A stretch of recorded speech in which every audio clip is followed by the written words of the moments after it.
Ya, vamos de nuevo. Entonces, ahora que vamos a tomarnos un poco de todo lo revisado anteriormente, sobre la vigilancia, si bien vimos, por ejemplo, en la presentación anterior la meningitis, ahora nos vamos a ir directamente a hacer un análisis profundo de la hepatitis B y la hepatitis C, que son una enfermedad de infección de vigilancia y que, como ustedes pudieron ver, tiene un programa muy robusto que nos presentó Andrea anteriormente, de todas las acciones en salud pública que se han podido tomar, por lo cual vamos camino a la eliminación y eso es posible. O sea, vamos a sacar, esperamos sacar de, del mapa la hepatitis B y la hepatitis C en algún momento, que disminuyan tanto que ya no sean un problema de salud pública. Entonces, como nos comentaba Andrea anteriormente, estamos en un escenario muy auspicioso. Han habido grandes avances en la prevención, diagnóstico y tratamiento en los últimos años. Esta ha sido una enfermedad que parte con, por ejemplo, la hepatitis C parte con un medicamento curativo y que hace una subida exponencial curando a las personas. ¿Cuándo habíamos visto un virus curado por un medicamento? Se curan las personas. Tenemos la vacuna para la hepatitis B en los lactantes, en los recién nacidos y en los contactos, y tenemos tratamiento. Y ya llevamos 19 años desde que se inicia la vacunación en los niños. O sea que vamos a esperar que todos los que empiezan actividad sexual ahora, como en promedio de inicio de primera relación sexual entre los 17 y 18 años, ya están protegidos contra la hepatitis B y vamos a tener cohortes protegidas. Entonces lo que esperamos es que esta enfermedad o infección vaya bajando a través del tiempo. Podemos medir y entender el impacto tanto de las enfermedades como de los programas, y las políticas de intervención requiere sistemas robustos y veraces, como lo que vimos anteriormente, un sistema de vigilancia robusto. La vigilancia epidemiológica aquí permite conocer y caracterizar la situación del problema en cada país y podemos monitorizar las medidas de prevención, las coberturas de tratamiento, el impacto. Ese es un escenario muy auspicioso en el que estamos parados hoy en la hepatitis B y en la hepatitis C.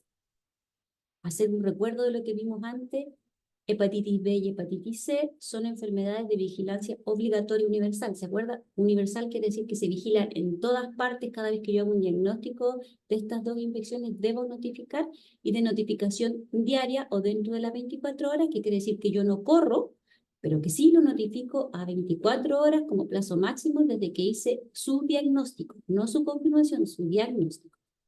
Ambos virus son de vigilancia del laboratorio, y esto es para contarles un poco cómo ha evolucionado la vigilancia, pero antiguamente para la confirmación teníamos que pagarle al ISP para que hiciera la confirmación. Desde el 2012, ya han pasado 12 años, en que el laboratorio, el ISP libera el costo. ¿Por qué? Porque esto es una prioridad en salud pública, y así ustedes ven cómo vamos avanzando y dando pasos para eliminar las enfermedades o pararnos de mejor manera frente a ellas.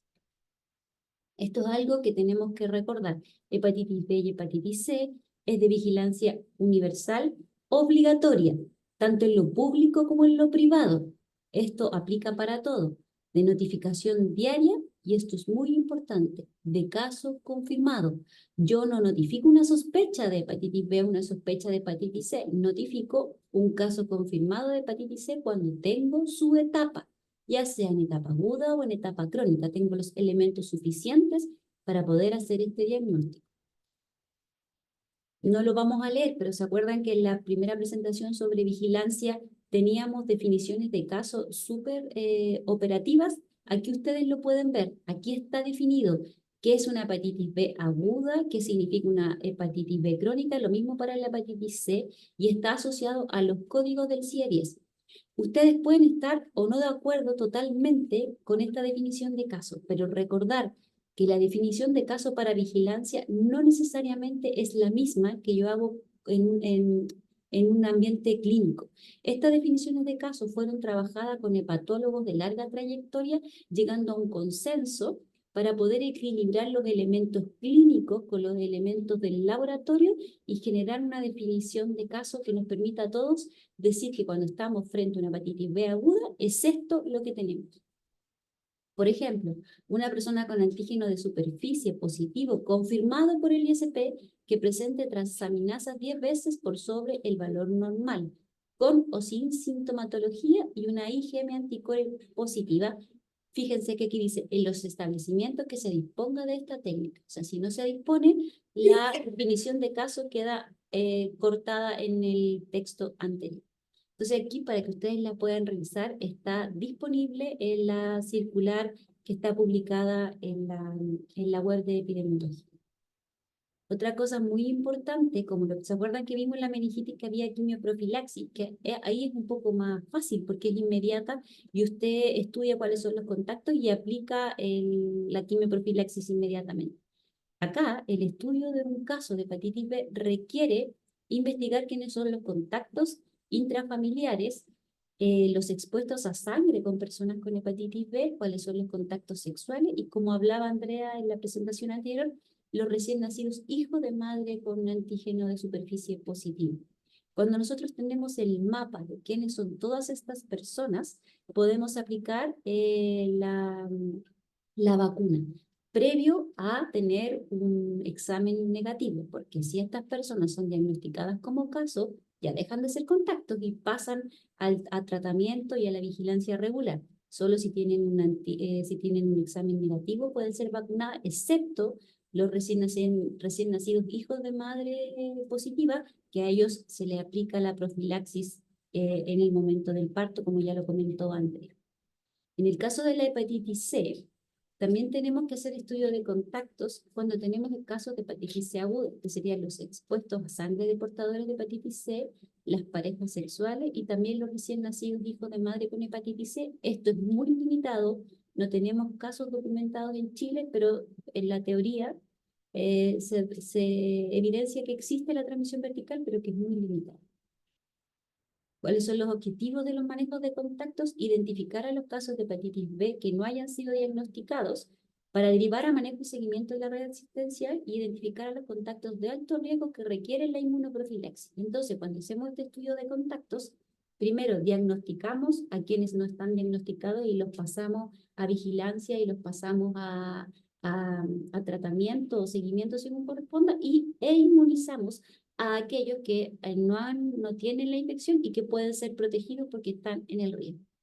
Para la hepatitis C es lo mismo, tenemos que identificar los casos que no han sido diagnosticados y conocer la vía de transmisión de los casos de hepatitis C aguda, por ejemplo, porque la hepatitis C aguda prácticamente no se da, es muy limitada también, así que ojo con eso, cuando usted notifique, no notifique lo primero que le sale, que es hepatitis C aguda, que nos pasó hace muchos años atrás, como lo vamos a ver, que teníamos casos de hepatitis C aguda, éramos un país muy extraño en el mundo, porque la hepatitis C aguda prácticamente no ocurre, pero si ocurre es porque la transmisión ha sido en un momento muy cercano, distinto a la crónica que lleva años con el virus. Pero si fue agudo, probablemente puede haber sido por un tatuaje o por una relación sexual y que tenemos que investigar para cortar esa cadena de transmisión. Dentro de la vigilancia, cuando ya estamos sumergidos en la vigilancia, vamos a ser súper reiterativos con la presentación anterior. ¿Qué es lo que hacemos? Se registran los datos a través de los formularios que se les vigila. Se hace un control de calidad de los datos, se extrae y se interpreta esa información, se hacen los informes epidemiológicos, se difunde y se monitorean las acciones. ¿Qué es importante? Estar constantemente evaluando lo que estamos haciendo, no solo repetirlo como en piloto automático. Y aquí lo más importante, y lo mismo que hablamos en la otra presentación, es notificar con calidad, porque que usted notifique y que notifique con calidad nos va a permitir hacer informes que sean el pilar de la toma de decisiones en salud pública. Y ahora nos vamos directamente a los datos. De las notificaciones, ¿qué sacamos? Sacamos las tendencias. Miren, estos son los casos confirmados por el ISP que nos hablan de la incidencia. ¿Cuántos casos incidentes tenemos? Incidencia entendida de los nuevos diagnósticos, no de las nuevas infecciones, porque hay que recordar que hepatitis B es aguda y crónica y los casos crónicos pueden haberse infectado hace muchos años atrás, por lo tanto estos no son casos nuevos ocurridos en este año, pero sí son casos nuevos diagnósticos. Entonces, ¿qué es lo que vemos? Que veníamos en una curva que se mantenía, luego que baja abruptamente en el 2020, que esto tiene la explicación del COVID, para luego mantenerse más o menos estable hasta el 2022. Lo que ha pasado en prácticamente todas las infecciones de transmisión sexual, excepto en sífilis, que la vemos subir. ¿Por qué la menciono? porque como bien dijo Andrea, la hepatitis B es de su vía principal de transmisión es la sexual. Entonces, si nosotros tenemos un paquete de infecciones de transmisión sexual, probablemente vamos a ver que deberían comportarse más o menos de forma similar. ¿Cómo vemos la distribución por sexo? Lamentablemente ustedes no pueden hablar, pero aquí, ¿qué es lo que vemos? ¿Dónde está concentrada la línea azul? Corresponde a los hombres. La línea roja corresponde a las mujeres. O sea, vemos que la hepatitis B en Chile está concentrada principalmente en hombres. Miren las tasas. La tasa de hombres es 6,5 y la tasa de mujeres es 2,3. O sea, se triplica la tasa de hombres con relación a las mujeres. Una razón de 3 hombres por cada mujer. O sea, algo pasa en el grupo de hombres. Y aquí uno abre todos los sentidos y dice, ¿qué está pasando en los hombres distinto a las mujeres de transmisión sexual? Que podríamos decir probablemente que está focalizada en hombres que tienen sexo con hombres. Ahora, como bien decía Andrea, hablaba sobre la relevancia y las nuevas directrices sobre la evaluación en las gestantes. Miren lo que ha ocurrido. Estas son las mujeres y estas son las gestantes. ¿Ven lo que ocurre a partir del 2022-2023? Aumentan eh, altamente las gestantes, al igual que las embarazadas, sobre todo en el 2023. ¿Qué es lo que podemos decir de aquí? ¿Podríamos decir que hay más mujeres infectadas? Probablemente no es eso. ¿Por qué? El que busca, encuentra. Y ahora que está disponible el examen para la gestante en el primer trimestre de la gestación, vamos buscando y por lo tanto vamos encontrando. Por eso que aumenta en este año. Por eso, y lo que esperamos es que siga aumentando porque estamos buscando. Y esta búsqueda nos permite tomar la acción de hacer la profilaxis al recién nacido y evitar que ese niño se infecte. Este porcentaje que está acá nos habla que el 35,5% de las mujeres notificadas son gestantes y probablemente esto vaya aumentando porque se está buscando en las gestantes. Entonces vamos a encontrar en este grupo.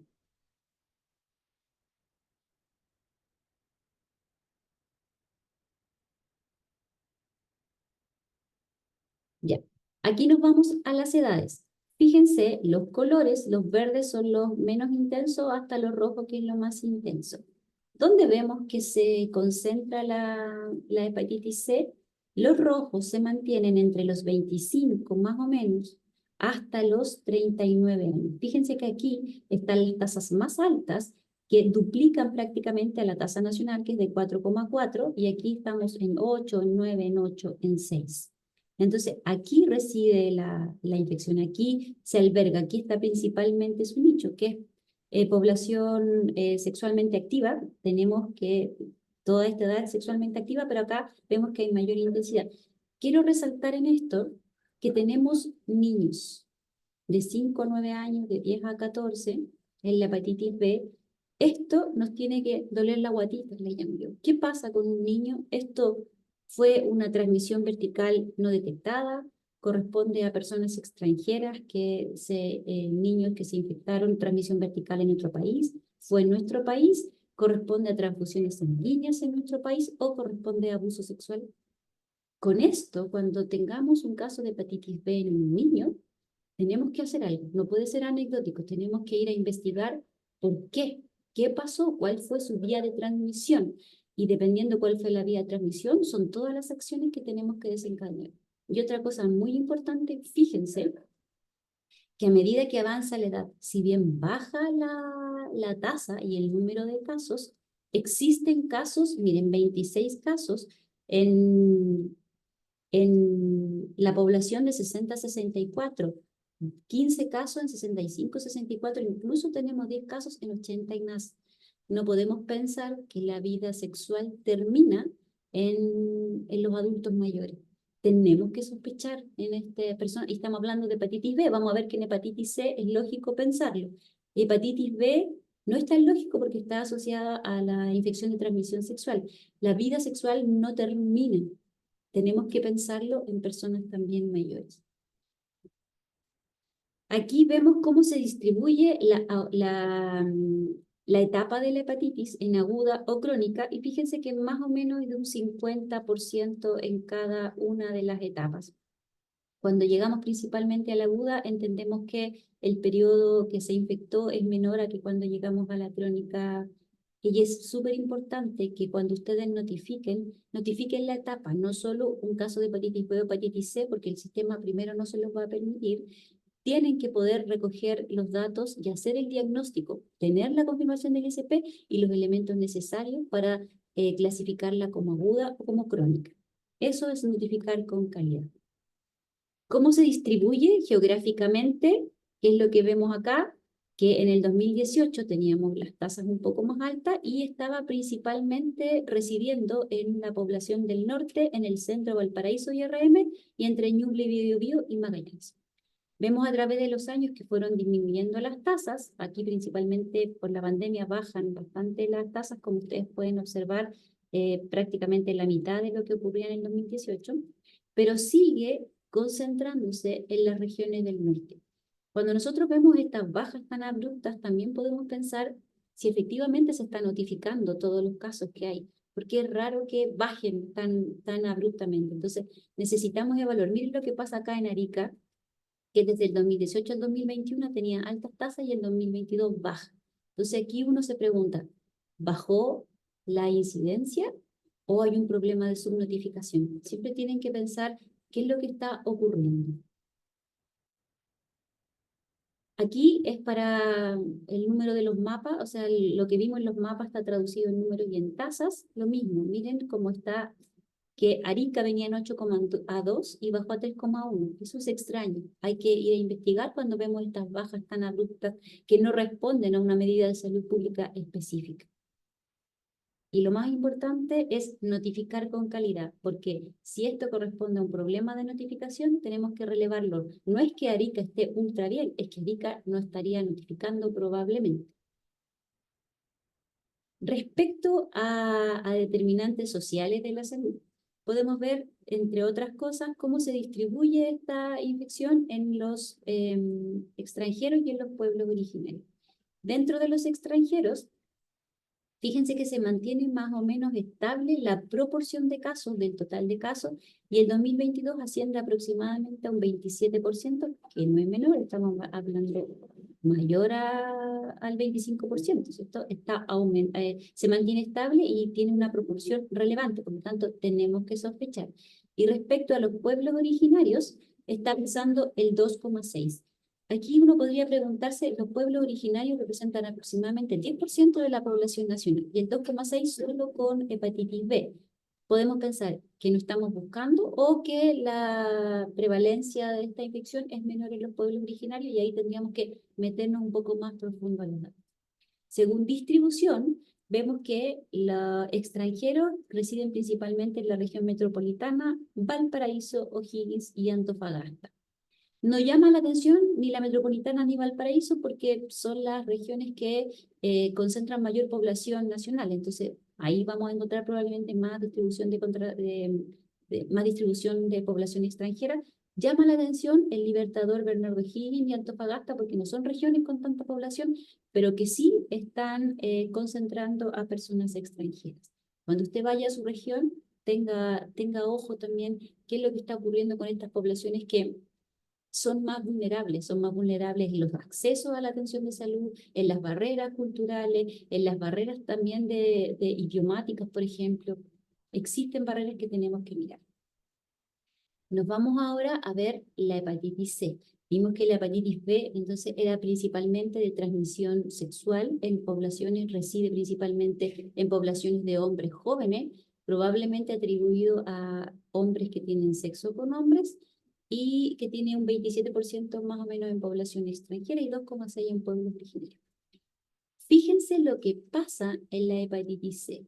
Veníamos más o menos estables a partir del 2017, el 2020 cae, igual que vamos a ver en todas las infecciones o enfermedades que caen por la pandemia, y aumenta el 2021 y el 2022. Se mantiene estable, pero en ascenso.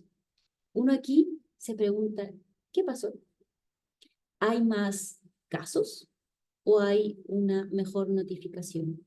no hemos tenido la respuesta a esto, pueden ser ambas. Vamos a ir a meternos entonces en los datos, porque esto nos da como la sinopsis de la película o de la serie. Entonces, coming soon, vamos a ver qué es lo que hay acá. Distribución por edad. A diferencia de la hepatitis B, que vimos que los colores más cálidos estaban en esta zona, fíjense que los colores más cálidos están más abajo. Y eso se responde por la vía principal de transmisión que tiene la hepatitis C. La hepatitis C es principalmente de transmisión sanguínea. Y antes de 1996 no existía el tamizaje para hepatitis B en las donaciones de sangre. Entonces, ¿qué es lo que pasaba? La mayoría de las personas que hoy tienen hepatitis C correspondían a cohortes que fueron transfundidas antes de 1996 y que producto de esa transfusión sanguínea se infectaron.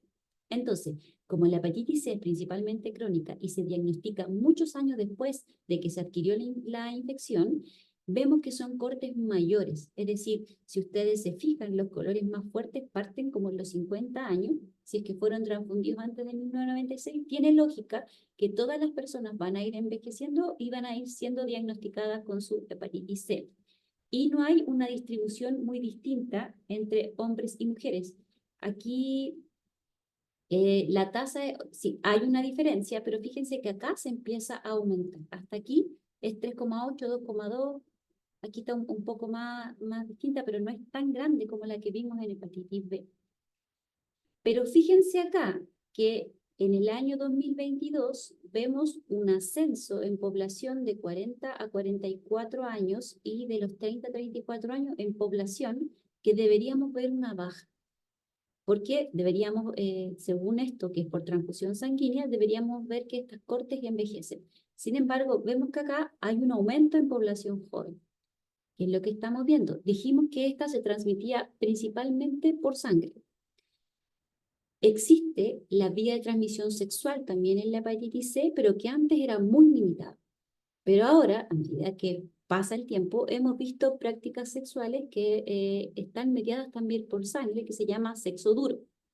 Siempre que hacemos esta presentación decimos ¿qué es sexo duro? El sexo duro es el que está mediado por sangre, que existen elementos como juego, juguetes sexuales, o por ejemplo introducir una mano en el ano o en la cavidad vaginal, que dada que existen elementos, pueden haber roce y pueden haber intercambio de sangre, eso le llamamos sexo duro. Usted puede informarse más, no lo busque en su computador institucional, que pueden salirle cosas que no va a ser agradable o que vea a alguien que esté al lado suyo, pero usted puede mirar de qué se trata el sexo duro y que eso es lo que probablemente está ocurriendo acá. Esta práctica de sexo duro está siendo más utilizada y vamos a ver que está siendo un poco más utilizada en hombres y probablemente en hombres que tienen sexo con hombres. Por eso que estamos viendo un aumento en este grupo. No se confunda así, reside principalmente en población mayor, sin tanta diferencia por sexo, pero sí estamos viendo un fenómeno y eso es lo que vimos en la primera presentación. Vamos a ver cómo hacen los cambios, las distribuciones y es lo que estamos viendo ahora, siendo testigos de aquello. Fíjese que también le tiene que, entre comillas, doler la guatita cuando usted vea niños. ¿Qué pasa con los niños? Esto fue abuso, fue transmisión vertical, fue transfusión sanguínea. Bueno, yo le adelanto que estos son los niños que comentó Andrea en la presentación anterior, que fue por transfusión sanguínea en su país de origen, de residencia. Nosotros entendemos que a toda la sangre de donación se le hacen las pruebas de todos los agentes a vigilar, pero pueden haber fallas y esto puede ocurrir. Entonces, cuando usted vea niños, preocúpese, tiene que saber cuál es la vía de transmisión porque necesita cortar esa cadena de transmisión. Y lo mismo que lo anterior, aquí, a diferencia, como les decía, vemos personas mayores, pero que tampoco puede haber sido por transfusión, pero también puede haber sido por un sexo duro. ¿Qué es lo que vemos aquí? La distribución de la clasificación. Fíjese que en el 2007 teníamos prácticamente un 40% de hepatitis C aguda. Yo le puedo preguntar, ¿eso es posible? Según la teoría de la hepatitis C, seríamos un país extrañísimo porque la hepatitis C aguda prácticamente no se da. Fíjese cómo ha ido bajando y esto tiene que ver con esto que está acá, que es la notificación con calidad. Si no notificamos con calidad, nos pasa esto. Vamos a decir que el 40% de agudo, o sea que se están infectando las personas así mal ahora en Chile. Pero vemos acá que a partir del 2022 queda el 20%. Eso todavía sigue siendo alto. ¿Puede corresponder a un error en la notificación? Eso tenemos que plantearlo. Y cada vez que usted diagnostique una hepatitis C aguda, tiene que investigar, porque significa que se infectó hace poco. Entonces tenemos que llegar a cortar esa cadena de transmisión. Muy importante insistir, notifique con calidad, porque si no, caemos en estas confusiones.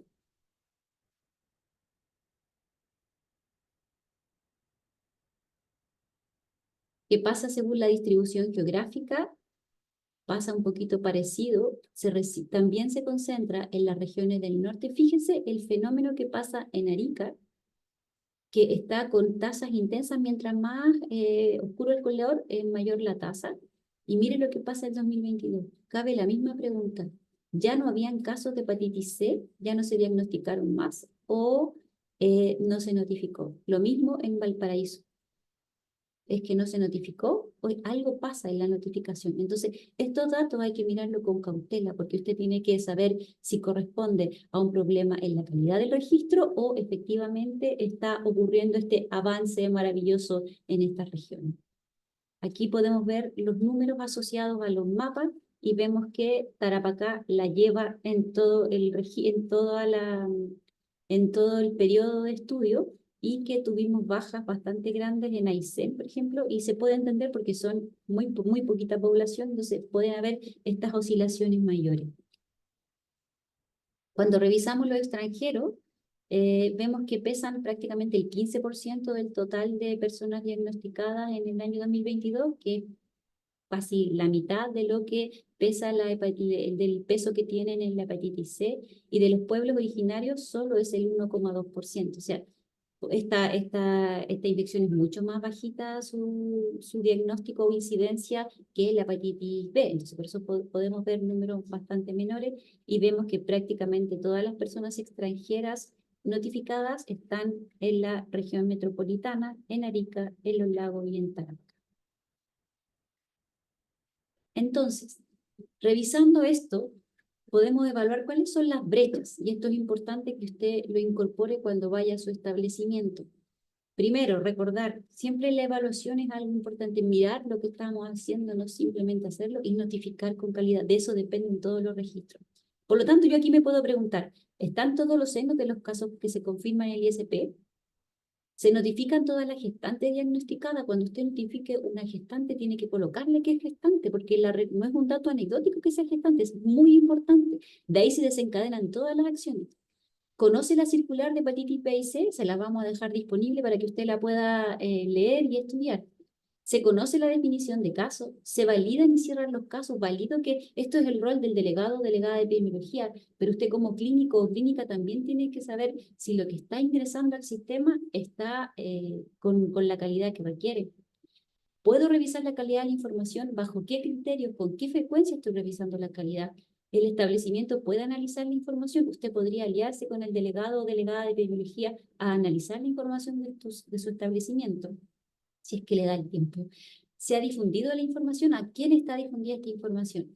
¿Cómo se coordina la búsqueda de contactos? ¿Cómo se registran las inmunoglobulinas? ¿Cómo yo me hago cargo, si es que diagnostiqué una gestante, hacerle el seguimiento? Porque yo lo diagnostico ahora a la gestante, pero la profilaxis hay que hacerla cuando el niño o la niña nazca. Entonces, hay todo un seguimiento a este evento.